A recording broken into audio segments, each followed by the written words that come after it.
Welcome to Tuesday Cafe. I'm Sean Canan, and we are broadcasting live on November 7th from the studios of WMNF in Tampa. In this hour, we're going to be talking about the Israel-Hamas war, and I want to read you just a couple sentences of the latest news that comes from the AP. Israeli Prime Minister Benjamin Netanyahu says Israel will have overall security responsibility in Gaza for an indefinite period after its war with Hamas. And he expressed openness to little pauses in the current fighting to facilitate the release of hostages. His comments in an ABC News interview that aired late yesterday offered the clearest indication yet that Israel plans to maintain control over the territory that's home to about 2.3 million Palestinians. Netanyahu ruled out any general ceasefire without the release of more than 240 captives that were seized by Hamas in its October 7th raid into Israel. The health ministry in Gaza says the Palestinian death toll has now exceeded 10,000 people. More than 1,400 people in Israel have been killed. So joining us now to talk about all this by Zoom is Aya Batrawy, and she's going to talk about what she and her team are seeing in Gaza and Israel. She's an NPR international correspondent, and she leads NPR's Gulf Bureau in Dubai. You also may remember Aya from her time as a volunteer reporter here at WMNF. So welcome to Tuesday Cafe, Aya. Thank you. It is so good to be back with you. I grew up in St. Pete, so I am a hometown girl, although I left a long time ago.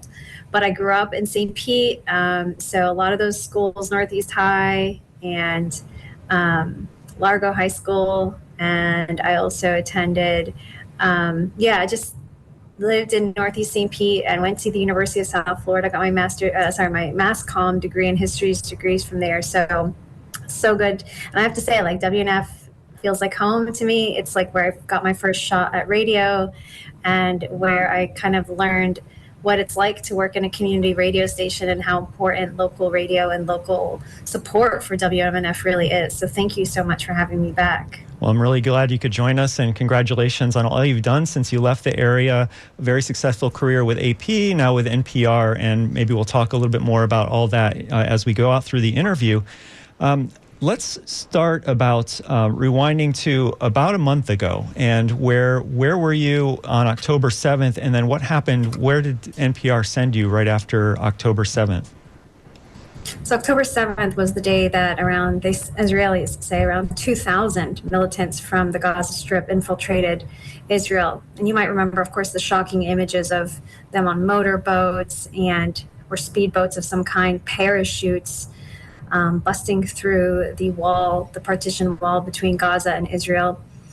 And those attacks killed 1,400 Israelis. According to Israeli officials, the militants took around 240 hostages, many of them women and children and elderly. So I was at home in Dubai, where my base is, when I started to see the news. And I have to say, it took around 3 or 4 days for the public to really understand or begin to understand what happened. If you'll recall, there were a few days where it was even unclear if Israel had been able to actually secure its territory again. It had been days where, like, the main police station and the city of Sderot was still under control by some of these militants. So, of course, as someone who's covered the Middle East for a very long time, it was clear, though, from just the beginning that this was huge. And this was unprecedented, and that the response would be pummeling. And so immediately on October 8th, I was sent to Israel on one of the first flights from Dubai. There are direct flights from the UAE to Israel. And the regional reaction was swift from the other Middle Eastern countries. Immediately the reaction was, we've been warning something like this is going to happen. And there had been so many warnings in the lead up from Arab countries, including Israel's allies in the region, that were saying there has been so many escalations from members of his right-wing government in the West Bank and around the sensitive holy site of Al-Aqsa, which is the Temple Mount in Jerusalem to Jews.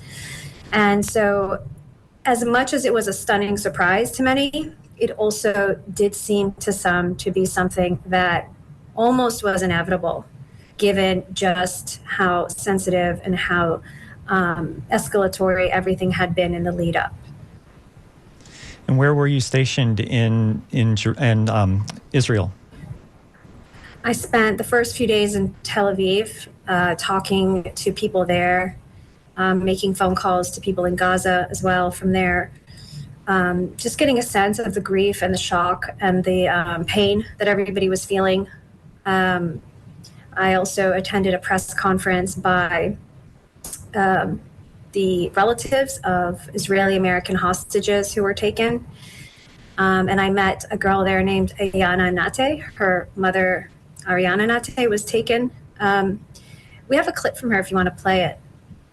Believe us, we know people from Gaza. We used to know them before the fence went up, before we got out of there. We understand the complexity of situation where innocent people of both sides, of course, are living. But then again, in this war, something has changed. We do not look at them the same way. I'm sorry to say, it's much harder for me now to see the complexity.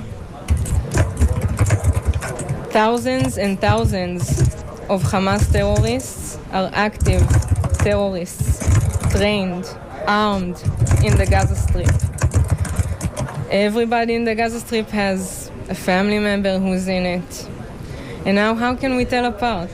How can we decide who is innocent and who's a terrorist? Now we have to fight for our lives. We're going to save Israel. We are going to win. And that was the daughter of an Israeli hostage saying that Israel is going to fight for their lives, that our guest, Aya Batrawy, spoke to when she was in Tel Aviv just after the October 7th attacks.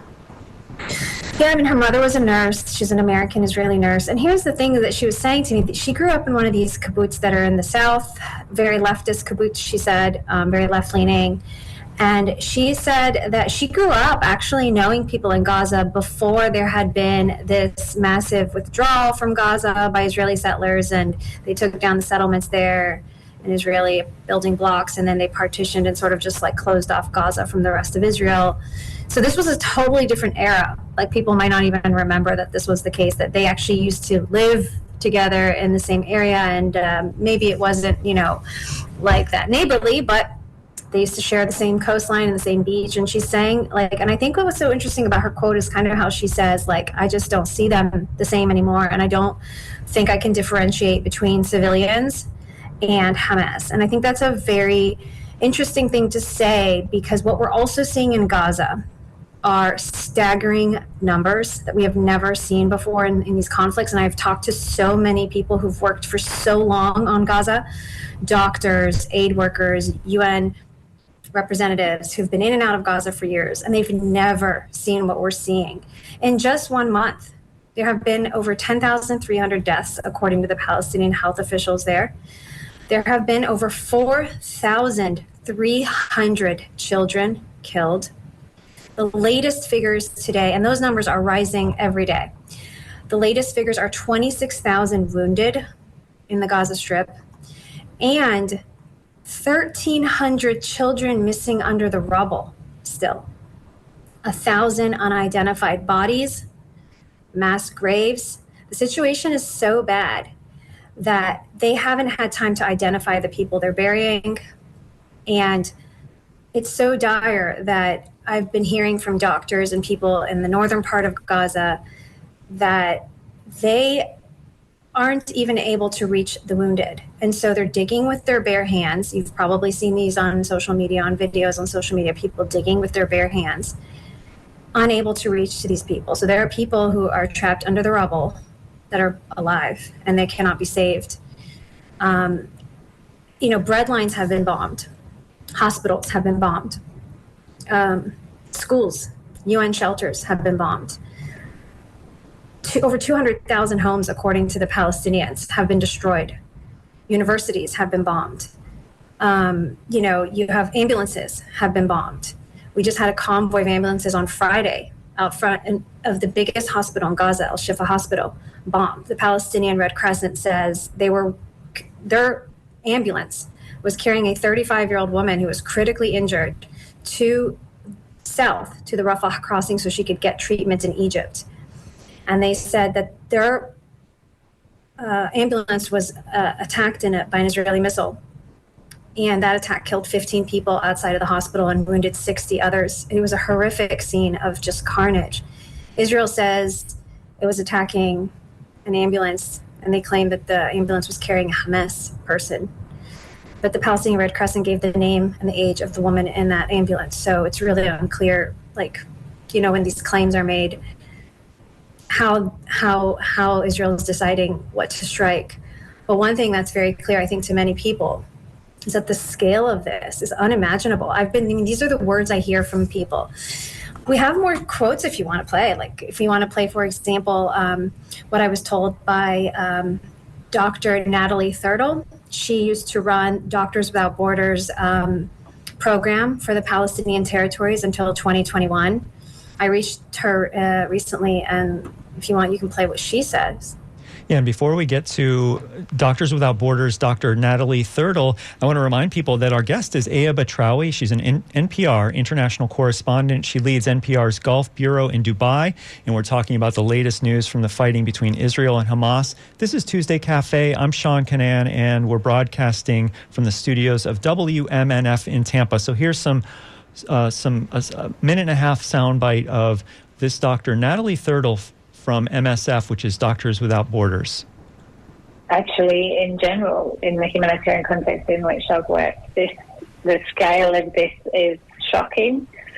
And I think what we're witnessing through our staff who are still on the ground there is totally horrific. And the hospital system is on the verge of collapse, if not already collapsed, from what we hear from colleagues who are still in Gaza. MSF still has, 300 staff in Gaza, and some of our staff we're not able to operate very safely at the moment. Some of our staff are choosing to remain working in the hospital systems that are somehow functioning, and we're supporting them as best we can. But with the lack of fuel, the lack of water, it's extremely difficult to provide any sort of medical care, let alone the quality of care that people deserve. And there's one of my former colleagues shared a video of him operating on the floor in Shifa Hospital because there's no space, there's no equipment. I am the head nurse. That's Natalie Thurtle, who is a Doctors Without Borders doctor and telling about the dire situation in the Gaza Strip. And our guest is Aya Batrawy, an NPR international correspondent. Aya, what can you add to what the doctor was telling us? So again, as you heard her say, she's never seen anything of the scale. And I need to just keep emphasizing that because everyone I've spoken to who works in Gaza or who lives in Gaza continues to tell me this. And Gaza has been through a lot. This is its fifth war or conflict since 2008. So if you're a 15-year-old child, this is your fifth war or something close to it in just your entire lifespan. The psychological trauma in addition to this cannot be described. And I struggle with words to try to explain and understand as well, like the trauma to children. I saw one video that I think really, really captures some of the trauma that children in Gaza are facing because they can hear the bombs. They can hear a constant sound of drones humming overhead, Israeli aerial surveillance drones and armed drones. They have been, over 1.5 million people or something like that. I think that's the latest figure, have been displaced from their homes. Like I said, 200,000 people's homes have been destroyed. So people are living, thousands of people in these small UN shelters, thousands at a time.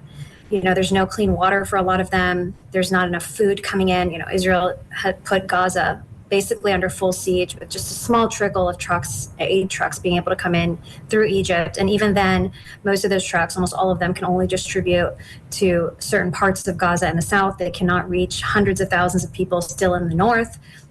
People simply cannot evacuate. They say there's no safe place to go. Even across the southern Gaza Strip. There have been bombs, there have been attacks, people have died. And so if you're a child, you've been disrupted your life. You're not in school anymore. You don't talk to your friends. You may very well have seen people die and be pulled out of the rubble. That's a very common thing for children to see in Gaza. It's a small territory of 2.3 million people, one of the most densely populated areas in the in the world. And then in addition to that, again, not your first war. So the sound of bombs is constant. You're living in a refugee camp, or you might be living in a school displaced, sharing bathrooms. You may have lost a parent. The latest figure that I saw of the number of families that have lost people, is staggering. For example, let me find you this figure from the UN, which basically says that since October 7th, 8,005 Palestinians have been, this is not the one. The one with, I'll get the number. Okay. I'll get the number, of the families in a second, because I want to get this accurate. But basically, the trauma to the children is insane. And so back to this video that I saw, one of the videos was of a girl. She had, just soot all over her. I don't know if she'd been pulled from the rubble or she'd clearly come out of a bombing. And as an adult, a male was carrying her, running with her physically to the hospital, she still had her fingers in her ears from the sound of the bomb. Like, she still thought that the bomb was ringing. So I spoke with the UN Children Fund, UNICEF, their spokesperson. His name is Toby Fricker. And I'd like also, if you could play this soundbite that he talks about, where he talks about the psychological trauma on children in Gaza. Our guest is Aya Batrawy, and here's her interview with the UNICEF spokesperson. And I've heard of children, a young girl who's resorted to self-harm, scratching at her thighs until they bleed, ripping her hair because of that everyday fear of what is happening. And it's just so intense that it obviously has a massive immediate and will have a longer term impact on the mental well-being of every child. And that includes children, across the Gaza Strip, children, in Israel as well, who've been exposed to violence and the current situation. That's Toby Fricker, the UNICEF spokesperson, talking about trauma to children in the war in the Gaza Strip. And, Aya, before we go too far, you mentioned just a moment ago that there's 2.3 million people living in the Gaza Strip, and it's one of the most densely populated places on Earth. To give a scale, the length of the Gaza Strip is about 25 miles long, and it's about 4 to 7 miles wide.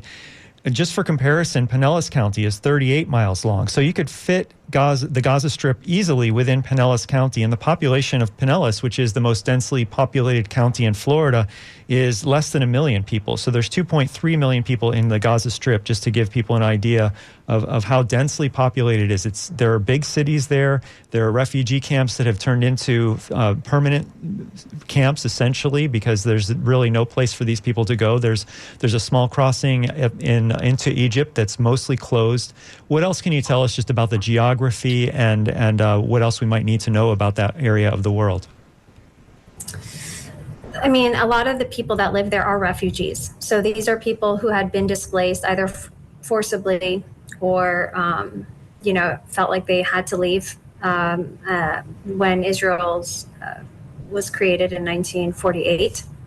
So a lot of them are not native necessarily to this particular part of the world, and so they don't identify as necessarily coming from this part of the world, and they're cut off from the rest of the world. So the territory has been under a blockade by Israel, and Egypt has supported that blockade from its one crossing with Gaza because it does not want to essentially have to absorb 2.3 million refugees.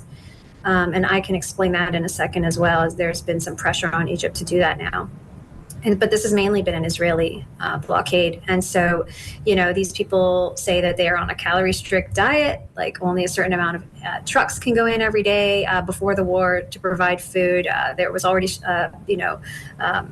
a lot of specialized healthcare is absolutely not available there. So people would wait on these long kind of lists to get approval from Israel to maybe get some specialized cancer treatment or whatever they needed in Israel. And a lot of children would die waiting on those lists. That's been widely reported by the Associated Press and others over the years. And so a siege on Gaza means if you get a scholarship to go to a really great university abroad, or you have a friend abroad who's getting married, or you just want to go to the West Bank and see some relatives on the Palestinian West Bank side in those cities, or you've got relatives in Jordan as refugees or whatever, you can't leave the Gaza Strip. And it's very difficult as well for them to imagine anything other than, their life there. And so for children, again, you've never seen the outside world. This is all you've known. And I think over 1 million people in Gaza are children. That's the numbers I keep seeing as well. So half of this population is children, which is why out of 10,000 deaths, 4,300 of them, so over 40%, are children. And according to the Ministry of Health in Gaza, listen to this number. As of October 27th, so that's several days ago, 192 Palestinian families had lost 10 or more of their relatives. 136 Palestinian families has lost 6 to 9 family members. So these are staggering. So you're talking about entire families that have been wiped off the registry. They don't exist anymore. I've also heard of a lot of children showing up at hospitals, young children.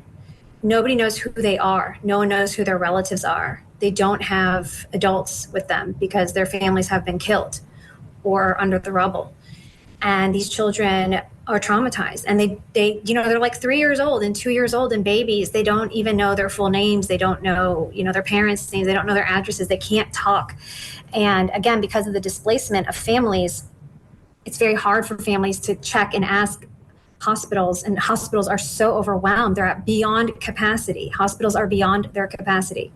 I just got off the phone before I got on this interview with the chief surgeon for the International Committee of the Red Cross. He's one of a small group of people, about 8 of them, I think, who went in around 2 weeks ago. And he was telling me some of the cases he's seeing in South Gaza, which is supposed to be the safe zone, the area that people have been told to evacuate to.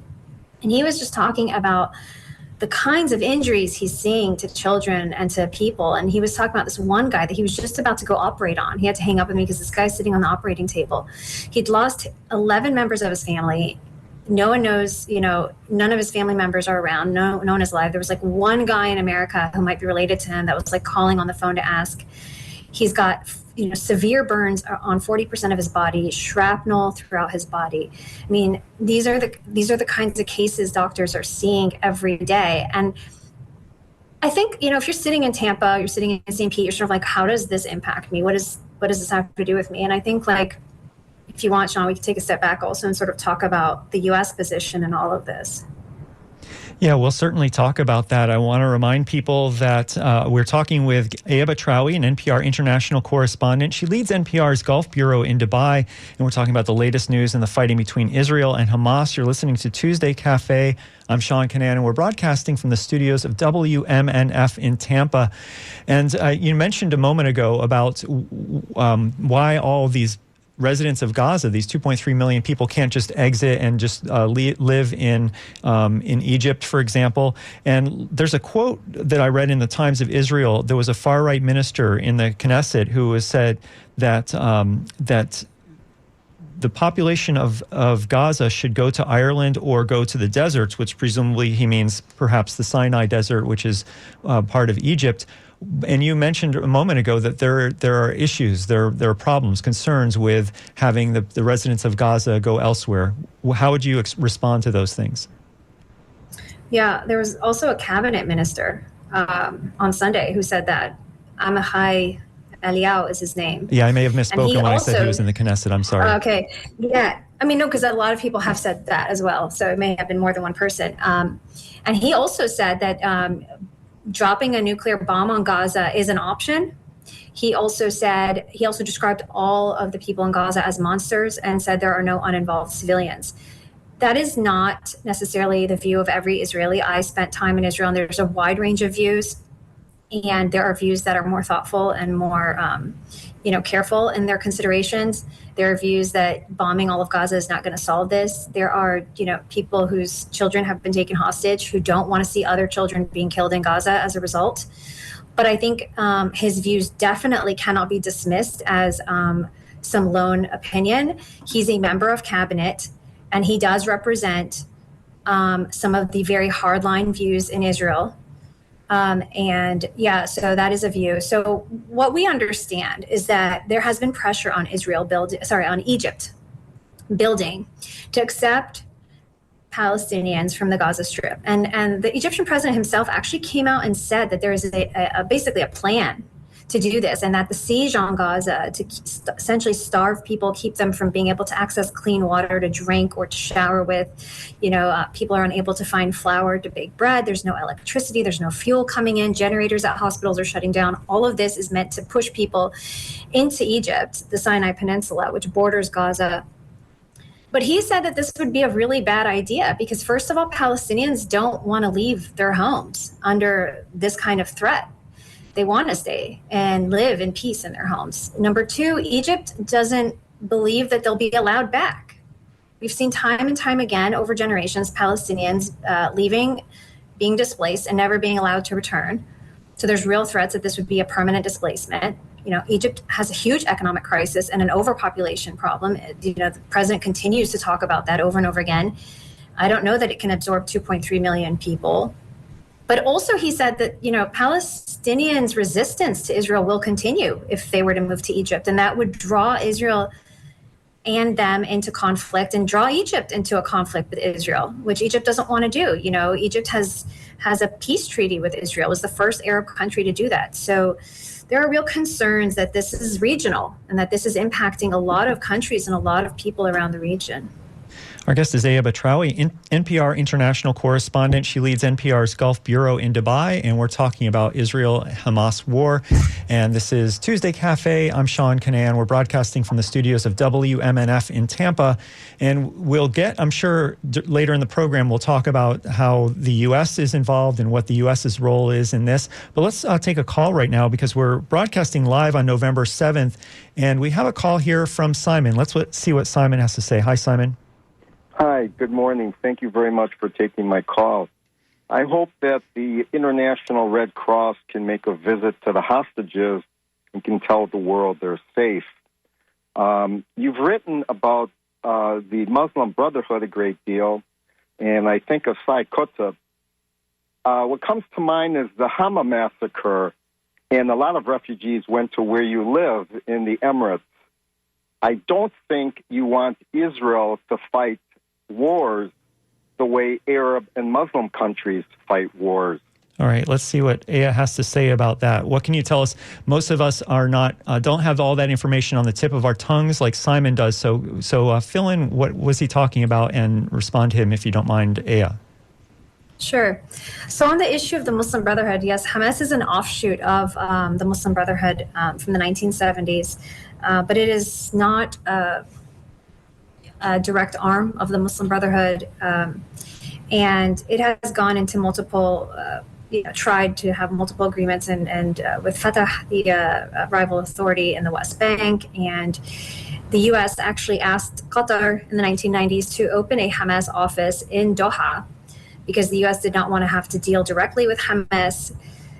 One thing I think that's worth noting is that for years and years and years, Qatar was able to send over $1 billion to the Gaza Strip to pay for the part of the public salaries of teachers and doctors and others through an agreement with Israel. And that money went to Hamas, and Hamas was able to distribute that money. And how Hamas, which governs the Gaza Strip, was able to do that was because Israel agreed.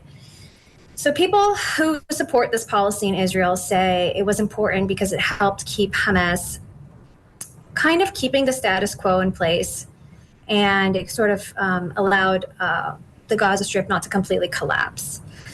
But detractors and critics say that this was actually a bigger political move, and it was meant to undermine the Palestinian Authority in the West Bank, because then you could say that you don't have a Palestinian partner to deal with. And then you could avoid having to really negotiate a real peace process that leads to two states. And that is the words of Israelis. I'm speaking about what I've heard from Israelis and what, Israelis who are opposed to Benjamin Netanyahu's policies say. And there are real divisions in Israel. There were real divisions in Israel leading up to this conflict. You saw tens of thousands of people taking to the streets almost every day, opposing Netanyahu's judicial reforms. You're seeing now a coalition government, but it's unclear, how much cooperation, how much agreement exists within that government and within those officials. We've seen the U.S. Come in now and urge for humanitarian pauses in the conflict. The U.S. is Israel's top supporter. It has sent bombs. It has sent military advisors to this conflict to help Israel. It has sent, missile defense systems. It has declared unequivocally Israel has a right to defend itself. We heard from a national security advisor, John Kirby, recently saying that there are no red lines for Israel. But we've also heard them recently start saying that there should be humanitarian pauses, and Israel remaining defiant and saying that Hamas has to be crushed. So the goal of this operation is to essentially make sure that Hamas can never operate again in Gaza. But, I don't think it's clear to me as a journalist and to many others exactly how that's going to be achieved with the current campaign. And one thing I know is that talking to Palestinians in the Gaza Strip over the years, when I would ask them how they feel about surviving past conflicts, I would never hear revenge. I would never hear someone say, we want, to take out revenge on Israel. They would always talk about, we want to go back to school. I want to get my education. I want to, get better so I can walk again. Like, it was really simple asks from life. But I will say that this level of destruction, which again, everyone I've spoken to has said is bigger than they've ever seen. I don't know what kind of generation it's leaving behind, and I don't know what kind of trauma it's creating, and whether, it could be leaving behind an even fiercer kind of rejection and resistance to peace. Our guest is Aya Batrawy, an international correspondent for NPR, and she leads NPR's Gulf Bureau in Dubai. We're talking about the latest news in the Israel-Hamas war. You're listening to Tuesday Cafe. I'm Sean Canan, and we are broadcasting from the studios of WMNF in Tampa. We were just talking about the U.S. role and the U.S. response. Let's hear a little bit. Here's a short clip from Antony Blinken, the U.S. Secretary of State. He was in Israel just the other day. So here's what he maybe sees for what can be achieved in after the war.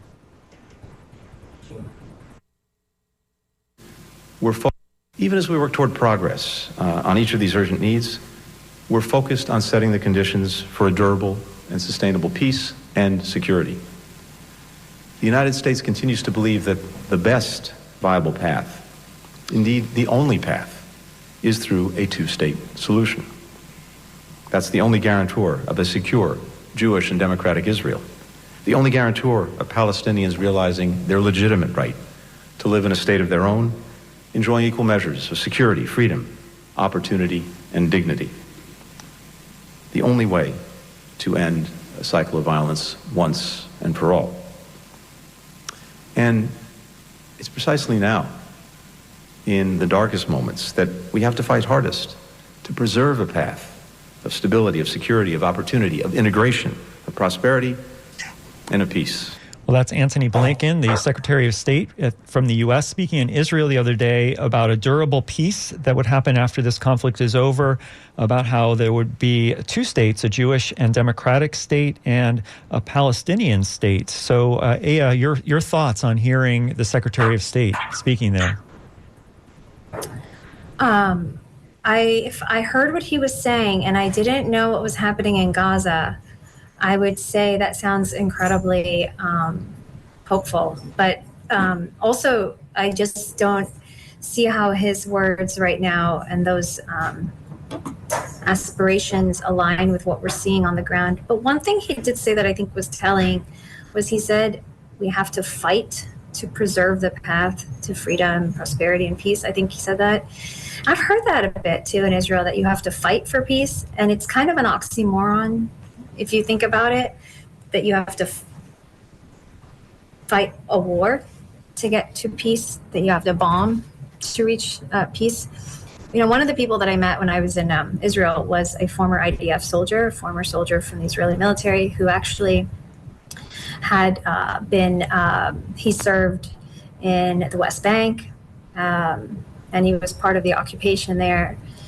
And he's from a very right-wing family, and he has come to realize over time that he doesn't believe that what he did was right. And he's part of a group called Breaking the Silence. Again, I think it's important to explain that there are a wide range of views in Israel. And he also finds it really interesting, and he also questions kind of this idea that you can fight your way to peace, that war is the answer to peace. And so, we didn't even talk about the West Bank, by the way, this whole time. That's a whole other thing. But if we can focus on Gaza, that's a fine too, because there's so much happening in Gaza, and I think the scale of it is so hard to put in words. But, if you don't mind playing, I have a clip from a girl named Tasneem Ahad. She's in Gaza City. I just want to set up her clip and explain kind of what you're about to hear. She's a medical student in Gaza, and I've been in touch with her since the beginning of the war. She's been sending me voice notes because communications there have been cut, phone lines are bad. So she's in Gaza City. This is a city that Israeli troops now say they've encircled, and they're calling on everybody in the city, the biggest city in Gaza, to evacuate. Her house got bombed in the beginning of the war. Then another house she went to got bombed again. And so now she's in some school that's being used as a shelter by her and a few other families. She's lost everything. Like over time, over the past month, I've heard her tell me about the friends that she's lost. I've heard her tell me about the university of hers that got bombed. She goes everywhere with her lab coat, her medical white coat. She will not leave it. And she tells me I sleep with it. And I asked her, why do you sleep with your medical coat? And she's like, because it's my dream. And if I die, I want to die with my dream in my hands. So her university was bombed. That was very painful for her, her school. And she said to me, I feel like they've erased our existence here. Like everything that was something that proved that she was there is gone, including even friends that knew her. And she can't leave Gaza City. She's like, we don't know. I mean, Israel has given evacuation notices to people, dropped leaflets, sent text messages. Again, a lot of people can't charge their phones. They're not getting, reception. She says that she doesn't know when these corridors for safe exit are even being announced. She tells me that she's asking me when these times are. And I'm in Dubai, and she's also saying that the situation is so dire that they've had to rummage through the rubble of their home and pull out flour that's mixed with dirt to try to eat that. That's how bad the situation is.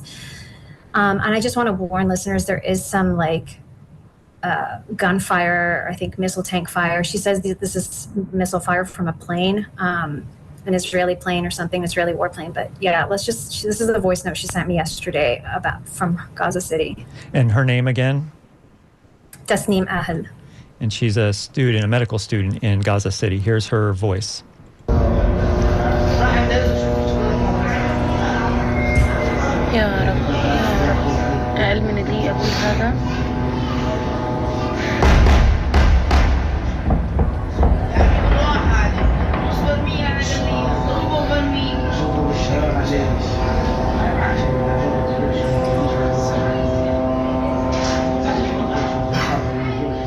And throughout this clip, you can hear the bombs and the... Less than 2 minutes, all of these missiles were bombed. Closer to us, closer and closer. It comes. Death is come closer and closer every single minute, every single second here in Gaza under attack. 7:30 p.m. the network were cut off and the internet were cut off. 5 November. I can't describe this. I don't want to talk anymore. And I've heard of... That was a voice message that our guest was left by this medical student in Gaza City, and you're listening to WMNF Tampa. So Aya, tell us more about that voice message that you got from Tasneem Ahad. Her voice notes have gotten more and more desperate with time. She really wants her voice to be heard. So she's determined to send me voice messages when she can. She's determined to let her voice be heard. So talking to me is really important to her, because she believes her life matters and she wants people to know what she's going through. And, she can't really upload videos to Instagram or communicate or even call me, but sometimes her voice notes go through. And that's the kind of stuff she's sending me, and that's what she sent me yesterday. And for her, if she did leave Gaza City at this point, she first of all her and her family would have to walk by foot for miles before they got anywhere safe. And even then, there's no guarantee of safety where they're going in the south. They may have nowhere to go. Again, they're going to end up part of like a group of more than 700,000 people that are at UN-run schools in the south. And just to say, the UN also says that there are about 117,000 people in the north of Gaza and northern parts of Gaza where Israel has ordered evacuations that are in UN-run schools there that don't have any services to help because the UN can't reach them. And there are 13 hospitals in Gaza City and the northern part of the Gaza. They've all been asked to evacuate. And again, they cannot. They simply cannot. The doctors there are saying, first of all, we still continue to receive a stream of wounded people every day. Second of all, we have people on life support. We have people who are badly injured. We can't just transport these people. There's no way. Their ambulances are being hit. There's not enough fuel. These people, moving them could kill them. There are tens of thousands of people sheltering these hospitals. It's very, very complex. Very complex. Our guest is Aya Batrawy, an international correspondent for NPR, and she leads NPR's Gulf Bureau in Dubai. And we're talking about the latest news in the fighting between Israel and Hamas. This is Tuesday Cafe. I'm Sean Canan. We're broadcasting from the studios of WMNF Tampa. And we've been talking so much about all the horrors that are going on in Israel and in Gaza Strip. And I want to maybe look at a little bit at the politics here in Florida related to all of this. And we might have time at near to the end of the show to go back and talk a little bit more about what's happening right now in Gaza. But let's change gears a little bit and talk about Florida. For example, the future of a University of South Florida student organization remains uncertain. The group is called Students for Justice in Palestine, and it's come into the national spotlight in recent days. The state sent a letter to public universities ordering them to disband chapters on their campuses. So we're going to hear a short clip here from Cesar Esmeraldi. He's the USF student body president.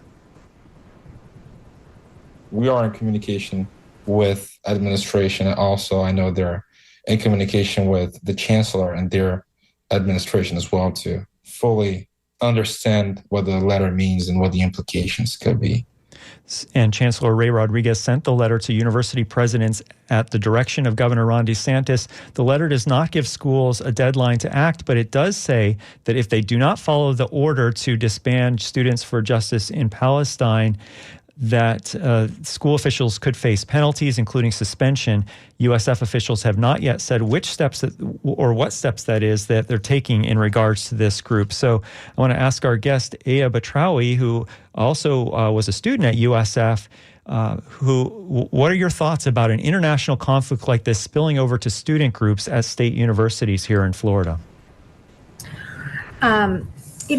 I grew up in Florida, and I was a lot of the times the only person like me in the school or the classroom.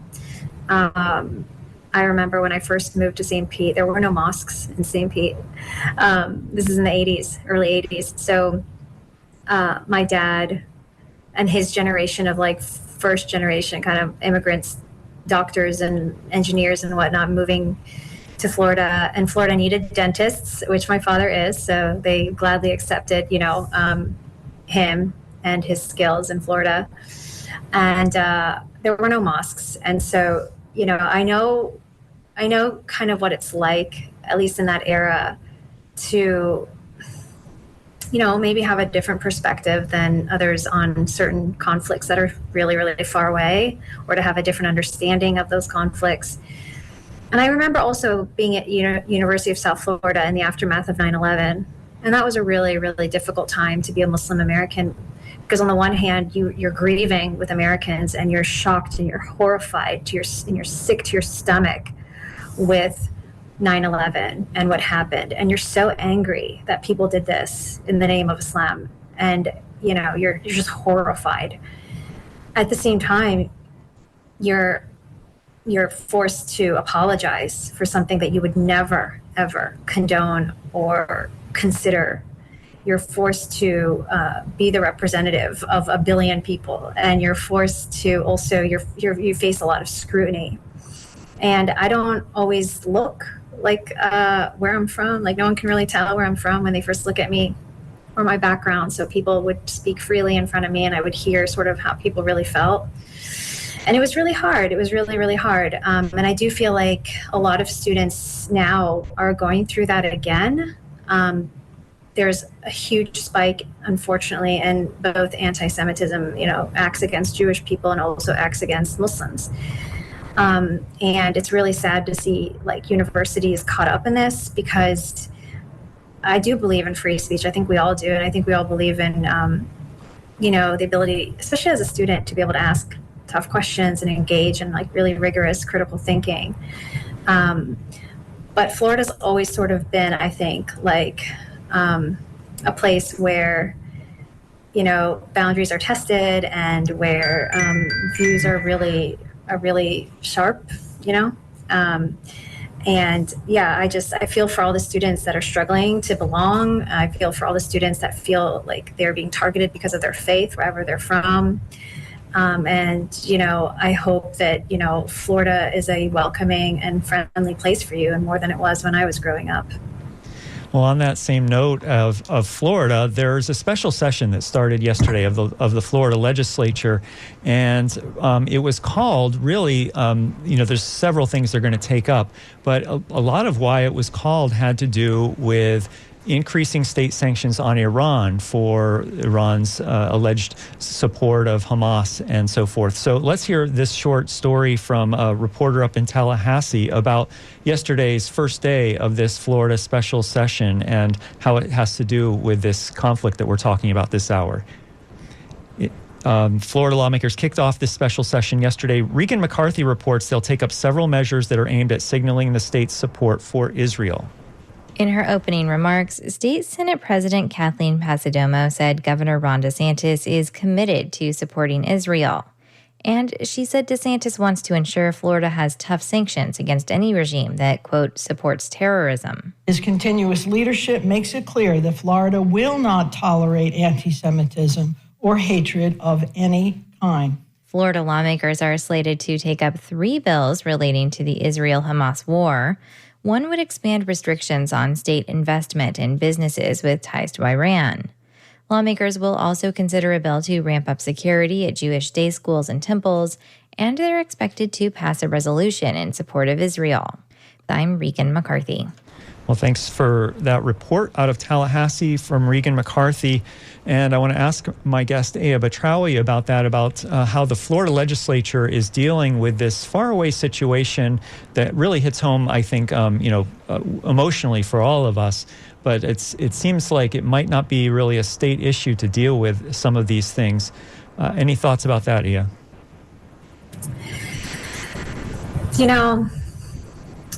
The U.S. Is involved in the Middle East, deeply involved in the Middle East, and it's been like that for decades. And it's not a neutral bystander. It's deeply involved.